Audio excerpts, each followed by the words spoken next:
నేను పర్యటనలోకి వచ్చినప్పుడు చూసే ప్రతి ఒక్కరికి, వచ్చే ప్రతి ఒక్కరికి, ప్రేమతో పలకరించే ప్రతి ఒక్కరికి కూడా నా విన్నపం, నాకు సెక్యూరిటీ ఇబ్బందులు ఉన్నాయి నాకు. సో ప్రతిసారి బయటికి రావాలంటే అది బుల్లెట్ ప్రూఫ్ వెహికల్ అవటం వల్ల డోర్ చాలా బరువు ఉంటుంది. అలాగే ఒకసారి రోడ్ల మీద నుంచి బయటకు వద్దామంటే కొన్నిసార్లు సెక్యూరిటీ సిబ్బంది, అధికారులు కూడా మాకు ఇబ్బంది అవుతుందని. అంటే మీరు మన అభిమానులు కానీ, మనల్ని ప్రేమించే జనసేన అభిమానులు కానీ ఎంత బలంగా ఉంటారంటే, ప్రధానమంత్రి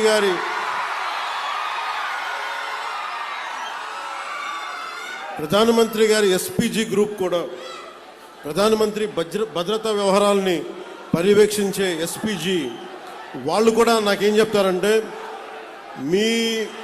మీ వాళ్ళతో మేము పడలేం. ప్రధానమంత్రి గారికి మేము ఏ పర్యటనకు తీసుకెళ్ళినా, మేము కాశ్మీర్లో పర్యటన పెట్టుకున్నా మాకు ఇబ్బంది ఉండదు, మాకు భయం ఉండదు. కానీ మేము మీరున్న సభలకి రావాలి, మీ జనంతో రావాలి అంటే మేము మీ ఉత్సాహాన్ని ఎలా ఆపాలో తెలియట్లేదు మాకు. అంటే మీరు అందరూ అంత మిలిటెంట్గా ఉంటారు, అంటే ప్రేమ చూపించినా అలాగే ఉంటుంది మీది. చాలా రా లవ్ మీరు. అలాగే మీరు గొడవ పెట్టుకున్నా కూడా అంతే గట్టిగా ఉంటుంది. అంత గొడవ పెట్టుకుంటేనే కదా గత ప్రభుత్వంతో మనం పల్లి పండుగ 2.0 చేసుకోగలుగుతున్నాం.